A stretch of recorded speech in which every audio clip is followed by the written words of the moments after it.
My name is Josef Lentsch. I am the CEO and the founder of Partisan and the Political Tech Summit. It's great to have you with us today.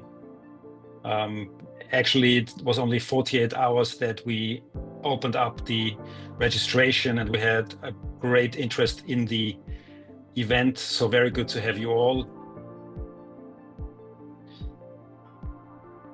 All right, and with that, let's go into it. Once again, a warm welcome to anyone who's joined us right now. Great to have you. First of all, we have 60 minutes today. We want to have your questions and your comments and your thoughts. There is a chat open, but there's also a Q&A. If you have updated your latest Zoom, then you can actually pose questions there at any point. I will try to bring them in whenever they fit, potentially during the discussion, so not necessarily at the end.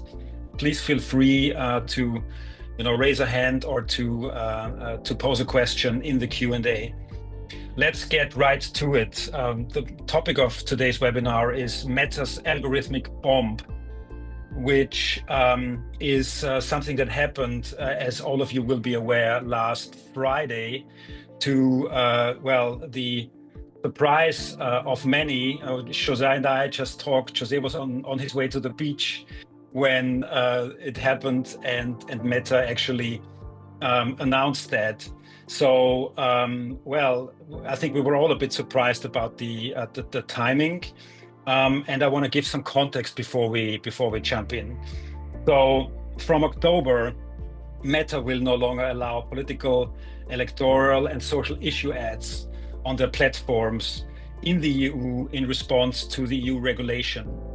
Markus Reinisch, who is the VP Public Policy Europe at Meta, wrote last Friday on LinkedIn, and I quote, "We've been left with an impossible choice: to alter our services, to offer an advertising product which doesn't work for advertisers or users at significant and unsustainable cost with a heavy dose of legal uncertainty, or simply stop allowing political, electoral, and social issue ads in the EU."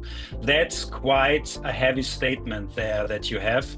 And with me today is José Ferreira from Electica, an agency that pioneers the best data and technology to help progressive campaigns worldwide to identify and engage their key audiences online. Welcome, José. Thank you so much for the invite, Joseph. Thank you for the crucial job you've been doing around political tech over the past year, at least to my knowledge, I'm sure for longer with the Political Tech Summit and now with Partisan. It is really an honor to be here. And hi, everyone. I can't see everyone today due to the webinar format, but thank you so much for joining. And I look forward to your questions and to discuss slightly later down the session. Thank you very much, José. You're really best placed to give us some answers on some questions that we have. But first, according to Meta, the TTPA, which is the EU's transparency and targeting of political advertising regulation, and I quote again, will restrict how advertisers can reach their audiences. It means people will also see less relevant content.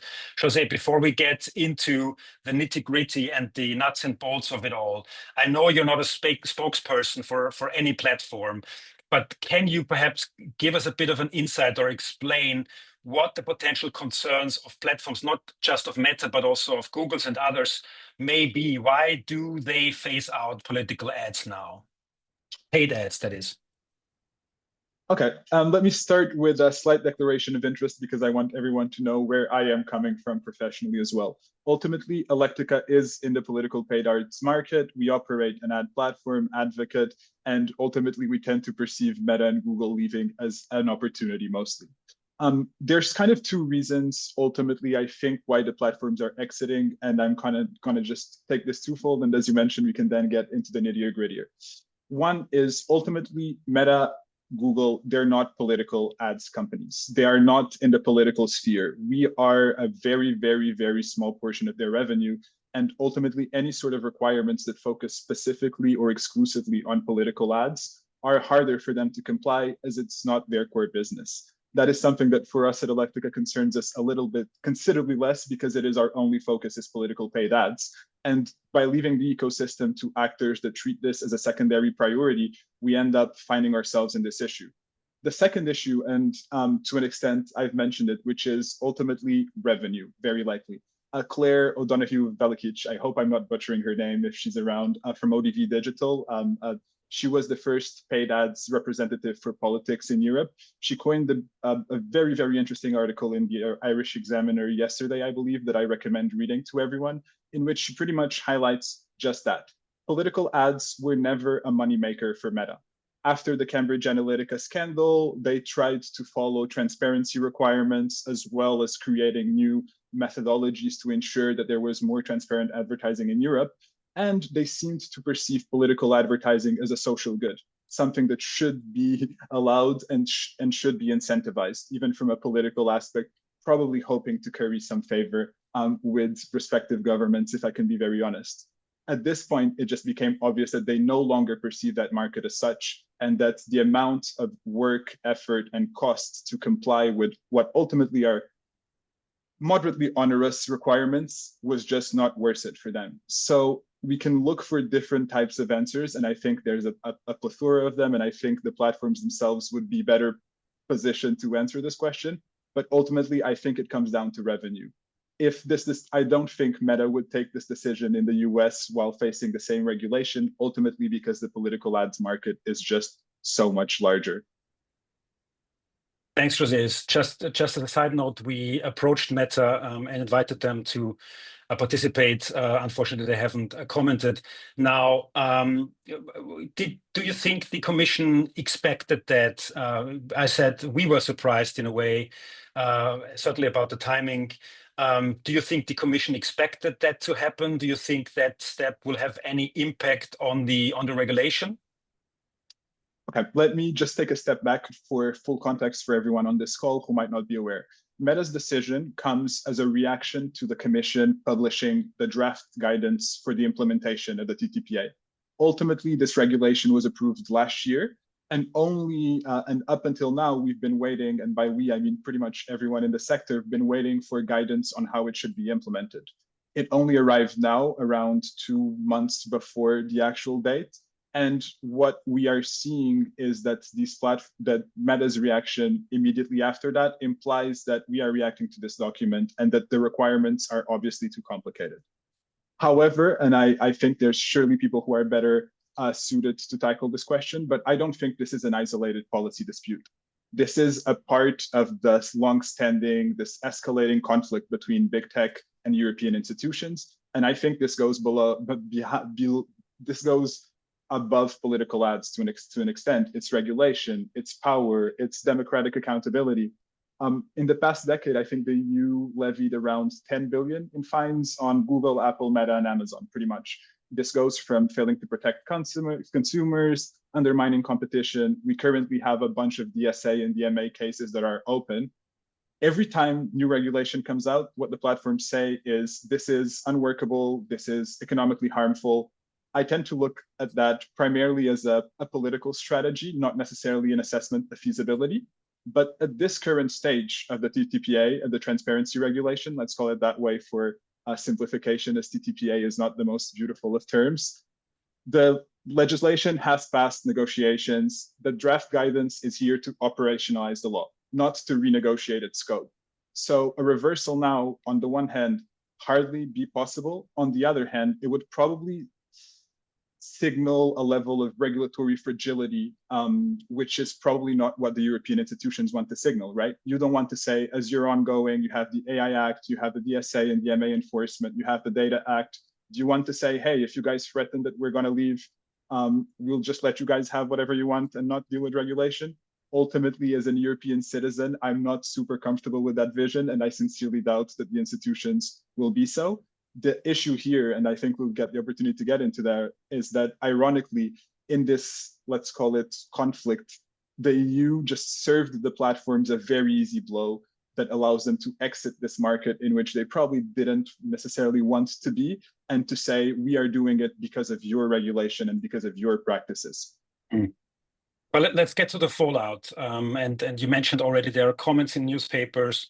Also on LinkedIn, there were quite a few comments. I mean, what would you reckon is the short-term impact of Meta's decision for political advertisers in Europe, particularly, going into an election year of 2026, where there are quite a lot of elections on the horizon in Europe? I think most of the people in this call are probably quite concerned with this decision and this regulation being implemented in this decision. Ultimately, what I'm also here to say is that there is some sort of hope moving forward in Europe for political advertising. There is an opportunity for political campaigners, and I mean political parties, I mean NGOs, to spend money in a different way. There is objectively an opportunity to better align the campaigning that is being done with the platforms that are available to us and that will remain available to us from October 10th onwards. I do think that to an extent, a lot of the European political ad bureaus have been focused on those walled gardens of Meta and Google for a bit too long. And those are super powerful tools, don't get me wrong, absolutely. But for certain purposes, including awareness persuasion, it is important to diversify channels. And I do think that that is a big difference in what we see in American campaigns, if you look at the traditional media mix that you'll see over there, and what you'll see in European campaigns that mostly still focus on those two channels. I think there's a stat in a very interesting report by M&R and Raleigh, I think in the UK. I think the data only takes into consideration UK and Ireland, but it's a really, really thorough job, and it's one that I thoroughly appreciated reading. So congratulations to the organizers there. And ultimately, it shows us that even for a non-lead generating advocacy ads, 80% of spend in Europe is going to Meta and Google. Probably not ideal, probably time to revisit.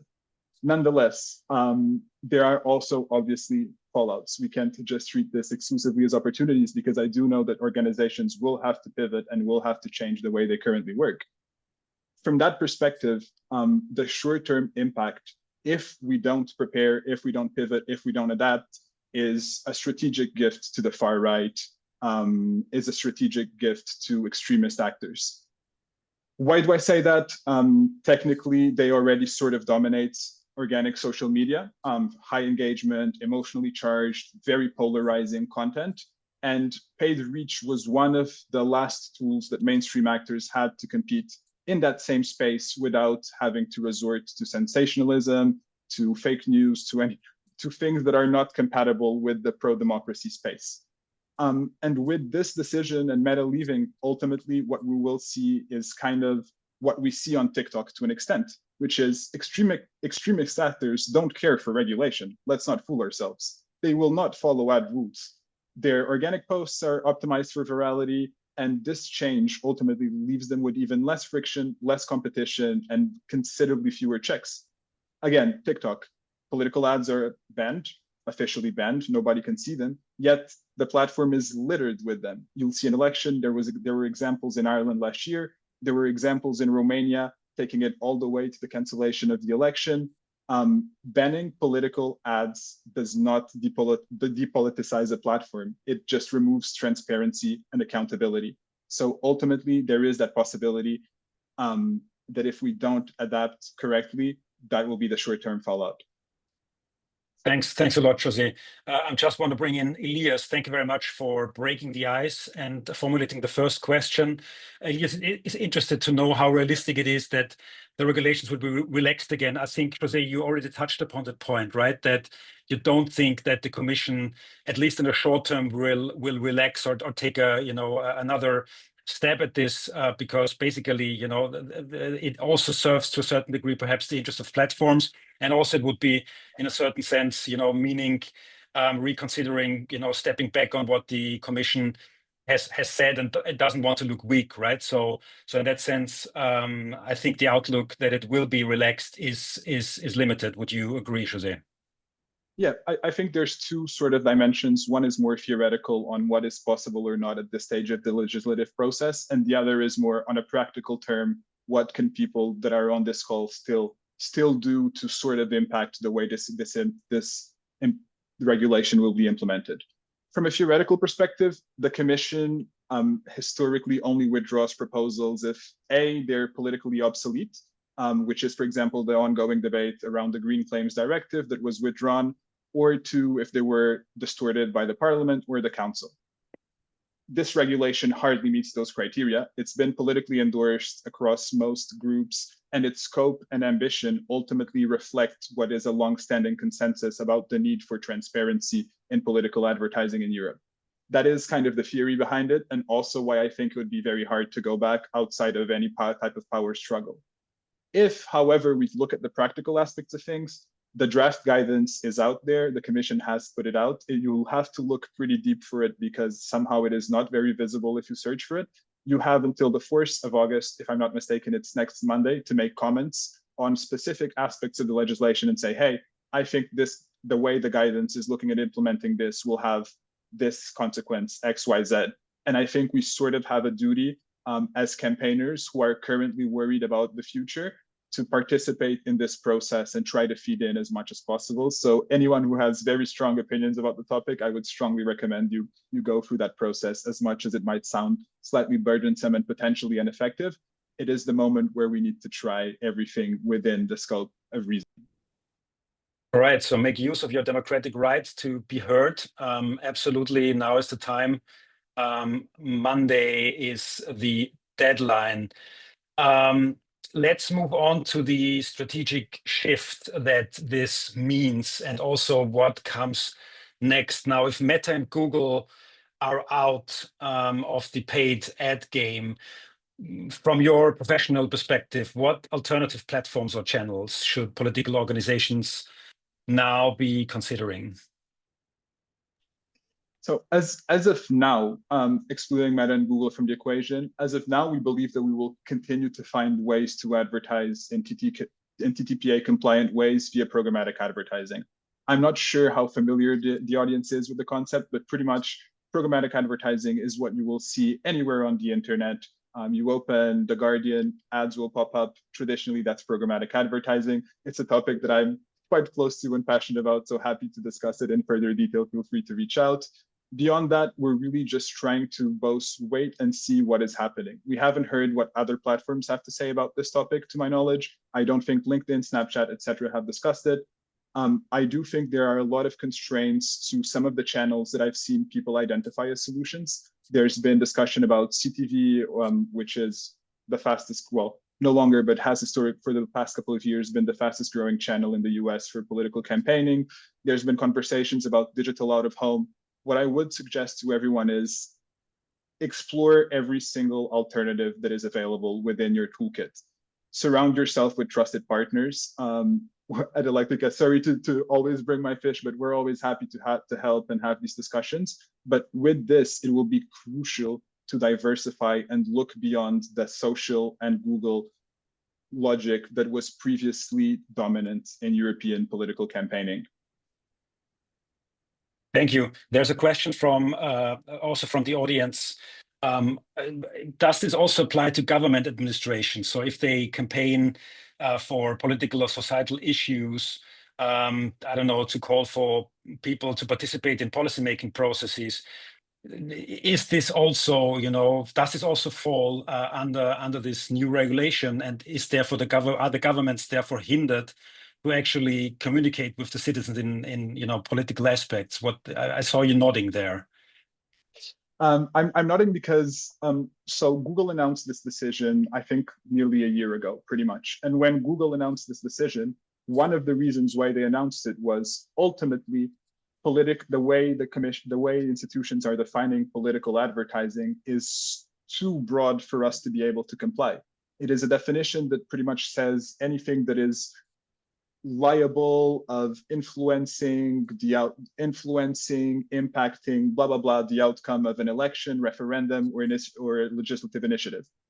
Is LGBTQ related advertising political advertising? If I do a post about Pride months and it's a calendar with marches, is this a political? If I mention homelessness, is it political, etc.? In general, the interpretation that we have of the TTPA at the moment is that indeed everything is political and there are no exemptions for specific actors such as government actors. So our expectation is that they will also have to follow the legislation that was created. Absolutely, yes. Sounds a bit self-defeating, doesn't it? To an extent, obviously, I don't think this was the I don't think this necessarily was their goal when the legislation was crafted in mind, but I do, again, still think that, especially at that level, for government authorities, you will find ways to continue to advertise. It is not the end of the world for those institutions more so than anyone else to an extent.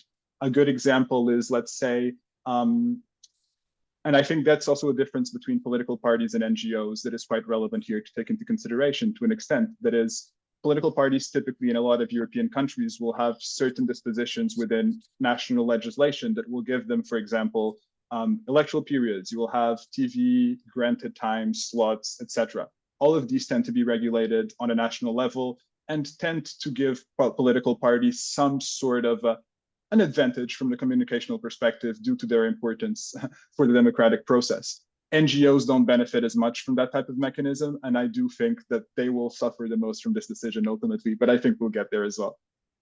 Thank you. You spoke about programmatic advertising. What about platforms like LinkedIn, which also is changing thanks to the changes on X, for example, and on Facebook? You know, LinkedIn gets ever more crowded.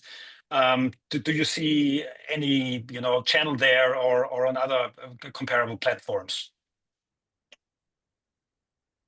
The answer might be yes and no, which is never ideal. But ultimately, regarding LinkedIn specifically, to my knowledge, but if I'm mistaken, please let me know, LinkedIn hasn't said anything publicly about the topic. They're currently going through their own DSA probe with the commission, so they're also probably not super excited to comply to a large extent. And I also tend to think that LinkedIn obviously fits certain purposes, but not necessarily all of them. I think a way that you mentioned to an extent is also direct publisher partnerships. For a lot of parties and organizations, that will be very, very hard to implement in-house without agency support. A lot of these organizations are too small, don't have the budget. And finally, there's also a question of, will these individual publishers comply with the legislation as well? Because if you're publishing political advertising, you need to comply. So let's say you, Joseph, decide to negotiate a deal for Partisan with Le Monde, let's put it that way. On a digital ad on Le Monde, you negotiated directly with them. Is Le Monde pushing that directly to the European Public Repository? On what timelines are they going to adapt to this? So ultimately, there are a lot of questions, and the best way to solve them is really by probing and by starting to prepare now. Understanding immediately, which channels will I still be able to use? Hey, let's try and ask LinkedIn. Hey, let's try and ask Snapchat. That is the work that we've been doing and the work that we've been seeing our clients do, and what we expect to continue to do for the rest of the year.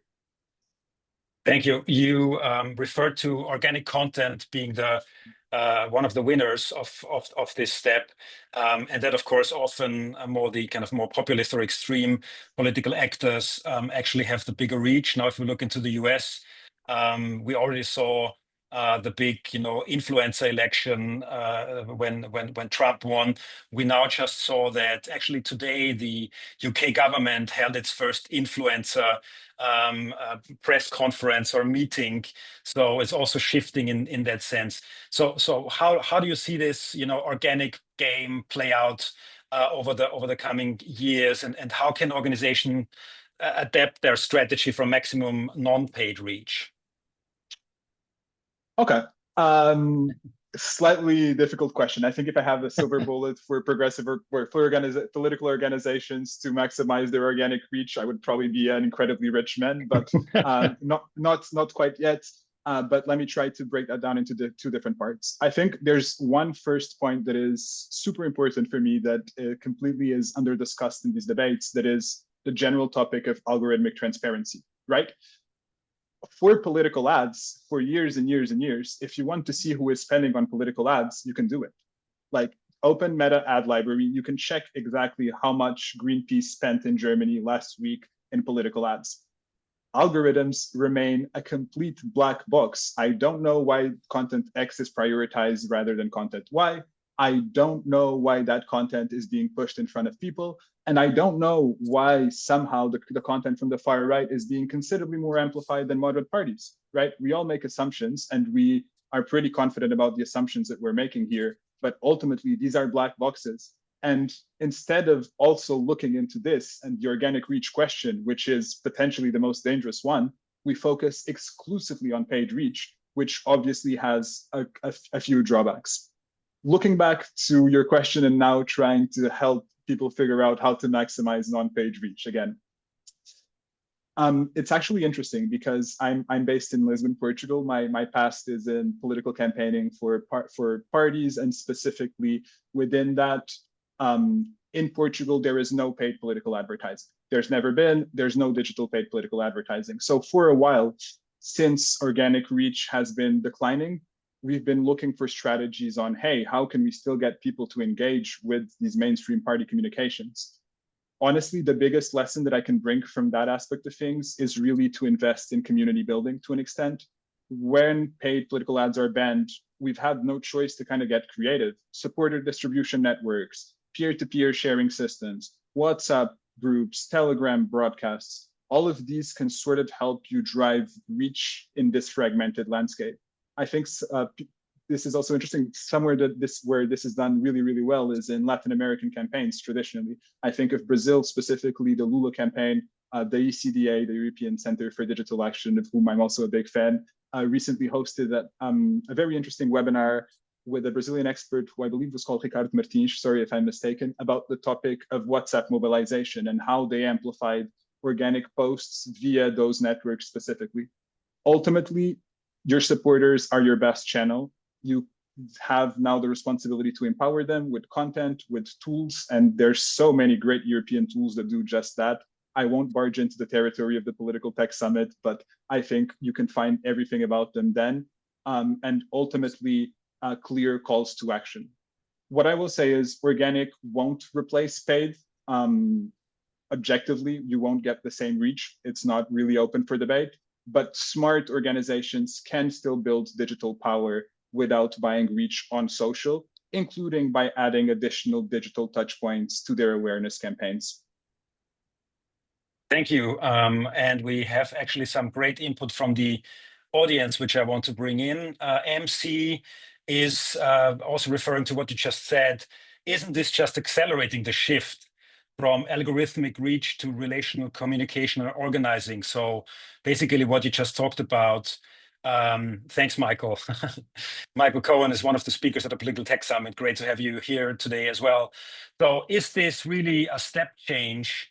Or is this rather something incremental that basically accelerates what we've already seen, that the one-on-one WhatsApp or whatever it might be signal mobilization from with your friends, your neighbors, the contacts in your telephone book, it's just another step. Would you agree with that?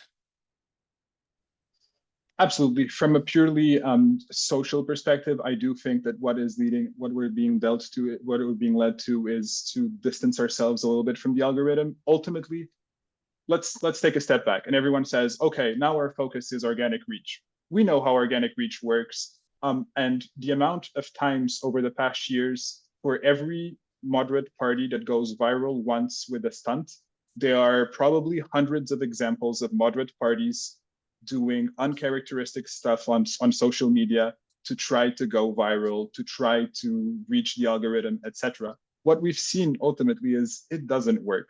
First, because going viral once is not a viable communication strategy in any way, shape, or form.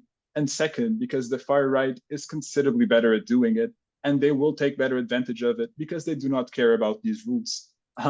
So overall, yes, absolutely.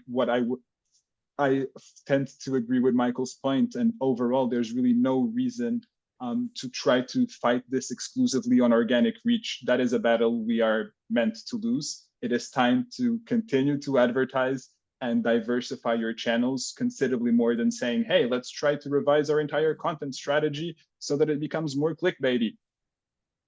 That second road is going to be a very, very tough hill to climb, and there will always be someone who will probably be better at that than you. And Michael, second question: which social platforms actually remain available in the EU to political advertisers? We talked about LinkedIn, which is kind of unclear at this point. What else is there? From exclusively social platforms, so looking at LinkedIn, Snapchat. LinkedIn and Snapchat, from what I understand, still have no decisions there.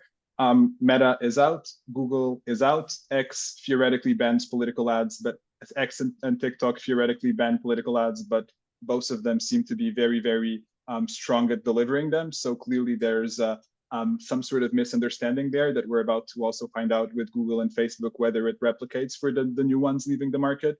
But ultimately, from a strictly social perspective, the scenario currently doesn't bring us any sort of assurance for Europe. However, there are still other channels that don't rely specifically on social media through which we anticipate you will still be able to advertise moving forward in Europe. Thank you. And Fred also asks a very good question. Now, you know, that political ads get restricted, and now the emphasis and the focus goes to content creators and influencers. Well, of course, that begs the question, will they be next? So will we see some kind of regulation of the paid partnerships with institutions and governments basically over the coming months? Or, you know, what do you see if you look into the glass bubble? Well, that is a question that I've been dying to tackle, to be very honest with you, because that is, from my perspective, one of the under-discussed interpretations of this regulation. I actually saw a comment, Joseph, in one of your LinkedIn posts about this event from someone who's worked in the sector for quite a long time, who said something along the lines of, hey, we need to start treating influencers as micro media outlets. It's not just reasonable, it is maybe the only way to still reach people effectively.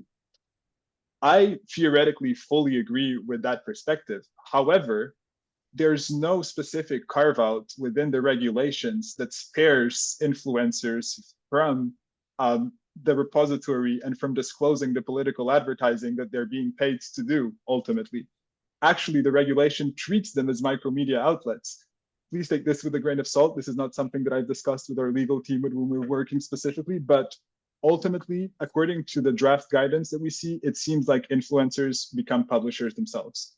Are we expecting influencers to start submitting information to a public repository by themselves? I have sincere doubts about that. And that's where we get into a territory that is going to be so hard to navigate for institutions and certain parties, which is, let's take a simple visit to the European Parliament. We all know MEPs typically host many groups every year from their country, of influencers, of this, of that. Will all the guests disclose this according to the legislation? Will the Parliament create a service that only deals with influencer disclosure requirements? Again, the TPA really creates a vacuum around a few channels and specifically influencer marketing. And it's one that, again, it will end up benefiting the actors who are not afraid to toe the line, right? Because if we are ready to just say we really don't care in any way, shape, or form about the regulations, and we're just going to continue inviting influencers, etc., which is what I'm sure certain actors will do and will continue to pay influencers, it will be borderline impossible to detect or to check for any sort of fraud within this scenario. And ultimately, I am very cautious regarding the influencer marketing question specifically because of that gray area. And if we were to ignore that flaw and presume that it will be rectified by the final guidance, yes, absolutely, organic reach will become more important. And yes, absolutely, it will be super important for political parties, NGOs, etc., to completely revisit their influencer marketing strategies because currently they're either non-existent or embryonary, as we just saw with the UK government's first initiative. So it's good that we're finally catching up on the influencer side of things, and super important from my perspective. Nonetheless, it is also probably something that the legislation didn't really take into consideration. Thank you. Now, as we said in the beginning, the language of the Facebook, of the Meta comment is quite standoffish, and of course we've seen quite the confrontation also between Brussels and big tech over the last years. Now, how do you see this play out over the coming years?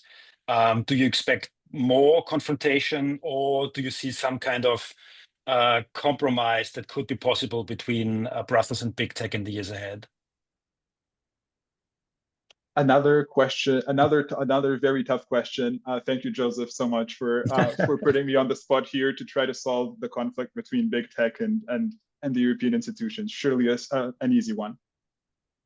What I will say is ultimately this legislation is flawed. The Commission's implementation, from my perspective, this is a personal take that doesn't involve anyone but me, has been not ideal, to say the least. But these platforms had the resources to comply. They already had the most advanced transparency systems possible. And whereas Google at least gave us a list of reasons, such as the ones we've discussed before, that was good, Meta just said, hey, if we can't use our recommended, like, if we can't do hyper targeted ads, we're not doing ads at all.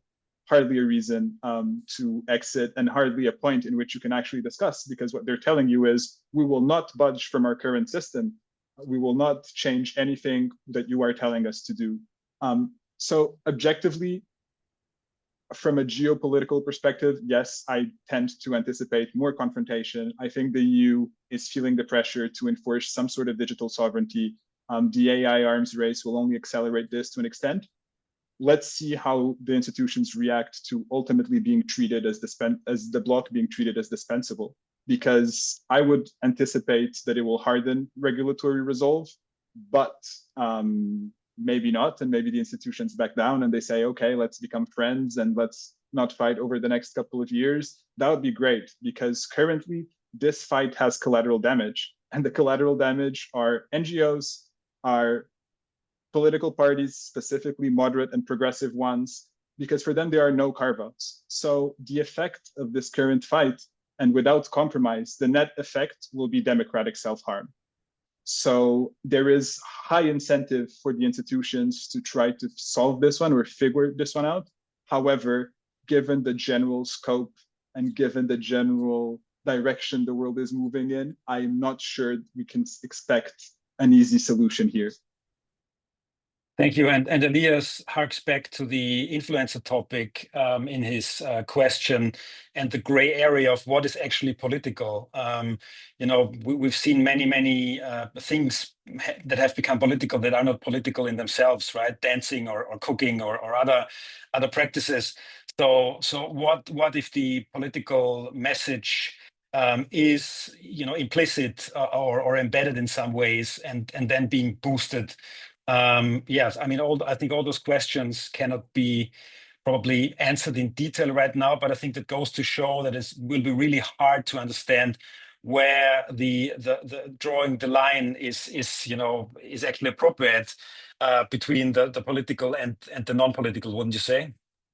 Yeah, there's absolutely a risk of over labeling to an extent, which I think will be the natural temptation by most publishers, right? That is to say, if this even based on the definition that we have, based on the guidance that we have, that is to say, if this topic seems to be even remotely political, we want to either make sure that we are complying with the regulations, which is currently what's happening in the programmatic space, or to say we are just not touching this in any way, shape, or form, which is ultimately what the social platforms are saying.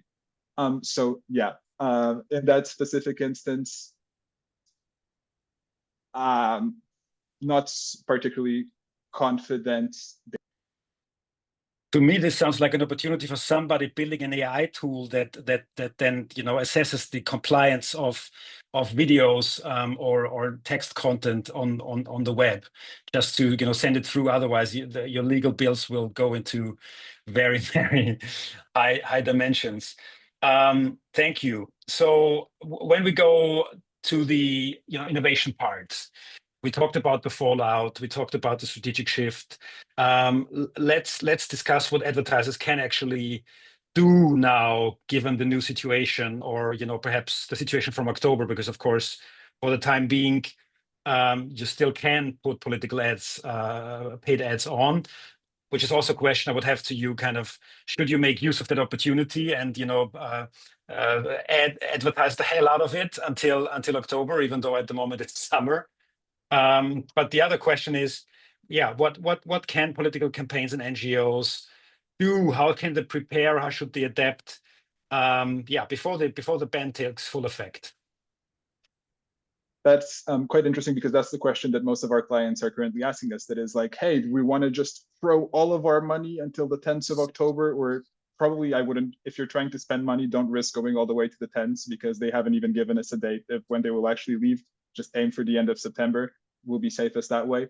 But what should we do? Absolutely not from my perspective. I think that this is not, and also let's not fool ourselves, as someone who was ready to go to the beach last Friday but had to come back home, this is not an October 11th issue. For campaigners, this is a today issue, this is a now issue, this is an August issue, it's a September issue, it's an October issue. And to be very frank with you, it will probably be a November, December one, and even a 2026 one. So the first thing is to start testing and diversifying now. It's to start exhausting all roads. Find trusted partners, talk to people in your political space, talk to agencies, talk to partners that you know you can trust, and just figure out what will be possible, what won't be possible. Can we put some money on this channel and see what type of results brings us? What if we try a different media mix for our fundraising? How will this look? Ultimately, there will be some bleed and there will be learnings here, because I'm not saying that we'll be able to replicate exactly what was being done by social prior. That would be pretty much an impossible thing. But there are better ways to run campaigns than how we were previously doing it. Objectively, that is true. So that would be advice one: start testing, start diversifying, find trusted partners.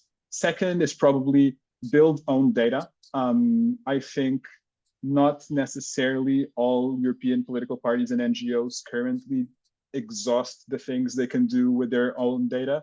I think it's the same study that I've mentioned, the MNR plus Rally, that got to a conclusion that European or UK and Ireland's NGOs sent a total of 8 emails on average for fundraising throughout the entire year. And the conclusion is, in the US, you will send 8 of them in December alone, right? So ultimately, there's also this logic of we need to acquire new leads and lead acquisition, when these organizations already have pipelines, internal ones, that they should be building, and they should be trying to maximize their different touch points to communicate with them.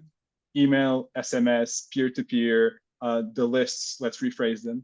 And finally, the last thing that I would say before October, and this is one that I hold very deeply to my heart, is that I think we're gonna have to work together. I've had conversations with other agencies over the past week that I typically consider to be competitors. I think you need to be ready to reach out to other NGOs within your ecosystem, other organizations within your ecosystem, and just ask them, what are you doing? This is what we're doing. Let's discuss. Can we do joint message testing? Can we do shared analytics? Can we try to do a joint campaign in which that way we get more budget to try more channels? I think this is a moment in which we will have to sort of unite, depending on whichever space you're coming through to an extent.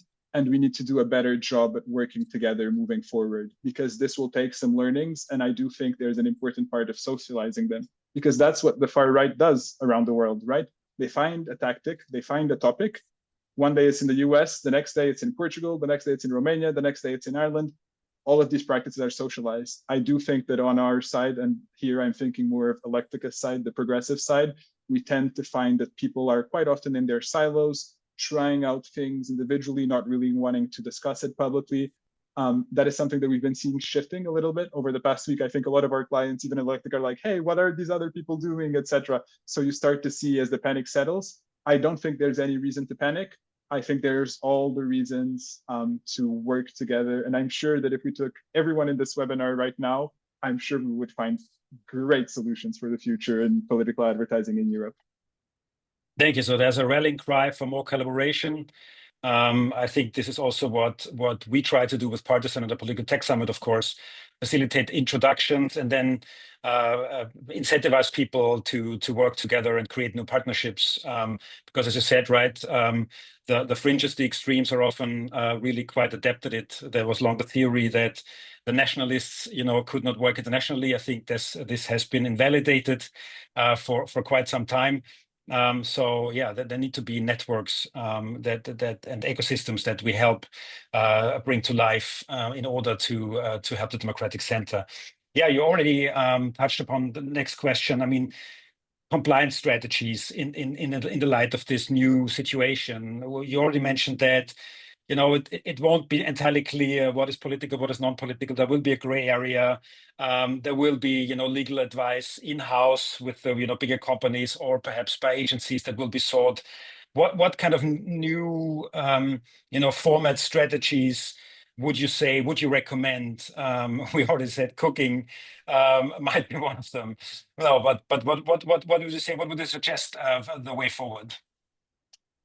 I'm actually sorry to take a little leeway, a little detour when we have such little time, but I'm actually a son of lawyers, a grandson of lawyers. Everyone in my family is in law, and I was the black sheep that ran away for political communication. So when this year, since the beginning of the year, I had to spend my entire year discussing this regulation with lawyers, it's been very challenging for me to go back all the way to my childhood, but I hope my parents will now be proud of my interpretation of the PTPA. Nonetheless, there are a couple of things. One thing is obviously advise yourselves if you have the possibilities to do it in-house, if you have a legal team that has the capacity to take this in, of course, gladly so. Otherwise, do find solace in finding experts. That's what we did at Electica. We found whoever we found to be the best policy experts, the best legal experts in this topic to make sure we're in a position to advise our clients moving forward. And I would expect most agencies to follow the same process, or at least they should be doing just that ultimately. On the second hand, advertisers should take into consideration some of the changes. Ultimately, what practically is implied in the changes is from now onwards, every single ad will have a disclaimer that it will either have to be a landing page or the first click, or either an overlay on top of the ad or the first click after a landing page has to show you immediately all the information that previously you'd have to go into the ad library to find. So pretty much you need to be ready for the people to know exactly why they are being targeted. So if you're targeting based on income or this or that, be ready, people will know that's how they're being targeted. So that is kind of one advice, is to be aware of your disclosure needs and consider if this has any sort of impact on your strategies. The overlay question, again, you earlier mentioned sort of an AI tool that will solve all of our issues moving forward. I do think there will also be some not issues, but there will be some considerations for creatives that you will have to adapt potentially to either local markets or to just say this creative, this is exactly the amount that we're putting behind it, etc. And there's a possibility that you might have to do it at the creative level rather than at the technical level afterwards. So there will be some adaptation necessary. For compliance strategies in general within this general scope moving forward, I would definitely advise you again to either talk to your own legal firm, talk to your own legal team, or feel free to reach out to us or anyone who is able to help you with these questions. Thank you. Now, you already talked about the necessity to collaborate more, but of course, Electica also has a host of services and offers. So you already said quite a lot of clients are calling you up and asking questions. So, you know, if you would do an elevator pitch, what services does Electica offer to its clients? So I know it's an elevator pitch, but I'll take a two-sided answer. Electica, pretty much as a company, we do everything in our capabilities to run the best digital campaigns possible, whether that is to run them on programmatic, to run them on social. What we've been doing for the past couple of years is running paid campaigns at scale across Europe, across the world. Besides Electica, we have a product that I think I actually saw a Jim in the chat jumping the gun and discussing it, which is Advocate. Advocate is a self-serve platform for progressive campaigners in Europe and around the world that allows them to deploy campaigns on programmatic ad networks, as well as CTV, native display, audio formats, and still does around the world, soon will no longer in Europe, also allows you to launch YouTube, search ads, all within one platform. So pretty much Advocate is I know internally we don't love this term, but a one-stop shop for advertising outside of social media in Europe at the moment. Thank you very much. We're already out of time. And I'm just looking to the audience about any further question. Michael has raised an interesting point that is a bit out of the scope for tonight's session. But of course, we're going to discuss all of that also at the Political Tech Summit in January 23rd, 24th, January in Berlin, 2026. I hope to see you all there. And of course, there are also early bird tickets still available. They're not the cheapest anymore because you missed it already if you haven't bought a ticket, but you still can save some money. So if you go to the website, you can still get it cheaper than the regular ticket. All right, if there's no more question, thank you very much, Søren, for the kind words.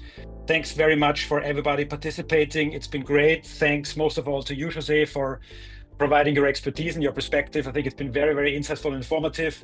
With that, let's send everybody off into their Thursday evenings or mornings, whatever that may be, and hopefully also some into their vacation. I'm going to Italy for a week, so enjoy yourselves, everyone. We're going to see each other very, very soon. All the best. Thank you. Bye-bye.